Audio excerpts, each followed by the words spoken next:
তো যখনই আমি ভাবি যে এনাদেরকে নিয়ে একটা ভালো কিছু ভিডিও বানাবো, মানে এনারা মানুষের জন্য এত কাজ করেন, এটা তুলে ধরবো সমাজের কাছে, তো সেই সময় কিছু না কিছু একটা ঘটনা সামনে এসে যায়, যার জন্য আর ইচ্ছা জাগে না যে এনাদের নিয়ে ভালো কিছু ভিডিও বানাই। তো আজকে আমি বলতে চলেছি তোমাদেরকে, আমাদের দাসপুরের গৌড়াতে যে টোটো চালকের মাথা ফাটিয়েছে টোটো চালক, এই ঘটনাটা নিয়ে বলতে চাইছি। তো দিন কয়েক আগে যাত্রী তোলাকে কেন্দ্র করে এক টোটো চালক আর এক টোটো চালকের মাথায় কাঠ দিয়ে মেরে মাথাটা ফাটিয়ে দেয়।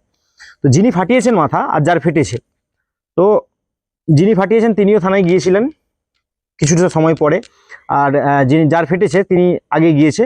তো তিনি অভিযোগ করেছে যিনি ফাটিয়েছেন তার বিরুদ্ধে। এখন ঘটনা প্রসঙ্গে এমনটা হচ্ছে যে যার মাথা ফেটেছে সে বিচার পাবে কবে?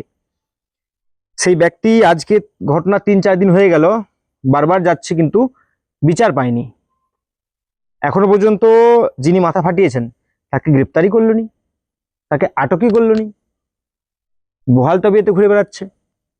এখন বিষয়টা হচ্ছে যে যিনি এই কাণ্ডটি ঘটিয়েছেন এনার বিরুদ্ধে আগেও অনেক অভিযোগ আছে, স্থানীয়রাও কিন্তু এর বিরুদ্ধে অভিযোগ দিয়েছে, আমরা খবরের মাধ্যমে সেটা দেখিয়েছিলাম।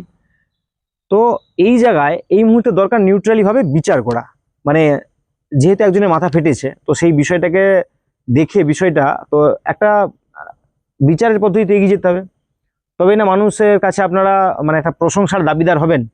তা না করে নির্দিষ্ট একজনের জন্যে এতজন টোটো চালক যারা থানায় গিয়েছে প্রত্যেককে আপনারা ঘোরাচ্ছেন, আইনের মারপ্যাঁচ দেখাচ্ছেন যে এইভাবে আপনি ফাঁসতে পারেন।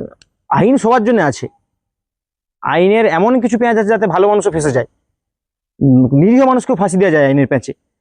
তো সেই জায়গায় না থেকে যদি মানুষের জন্য কিছু না করলেন, তাহলে মানুষের সেবক হয়ে কি বা করলেন?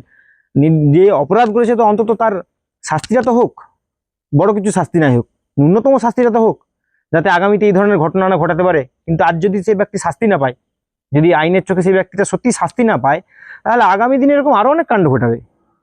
কেন বলুন তো? একবার কাণ্ড ঘটে যে বেঁচে যাবে সে তো সাহস পেয়ে যাবে, আগামীতে আরো কাণ্ড ঘটাবে। আমার একটাই ছোট্ট বক্তব্য, যে মানে আমার ভিডিও বানানোর উদ্দেশ্য একটাই, যে যেই যারা এই ঘটনার সাথে জড়িত, অ্যাটলিস্ট তাদের মানে সামান্যটুকুও যদি শাস্তি প্রাপ্য হয়ে থাকে তাহলে সেই শাস্তিটা দেওয়ার ব্যবস্থা করুন। তা না করে যে নিরীহ বেচারা মাথা ফাটিয়ে ফেলেছে তাদেরকে খালিবিলি ঘুরিয়ে যাচ্ছেন, এটা কিন্তু ঠিক নয়। এটা আমার দৃষ্টিভঙ্গিতে মনে হলো। বাকি দেখুন, আপনারা আমাদের থেকে আইন অনেক ভালো বুঝেন, ভালো জানেন, আপনারা আইনের কাজটাই করবেন। আশা করছি শীঘ্রই ব্যক্তি বিরুদ্ধে কোনো না কোনো একটা পদক্ষেপ আপনারা নেবেন। তো অপেক্ষায় থাকলাম যে এই যে নিরীহ ব্যক্তির মাথাটা ফাটানো হয়েছে এই ব্যক্তি সুবিচারটা পাবে, এই আশাটা রাখছি আপনাদের কাছে।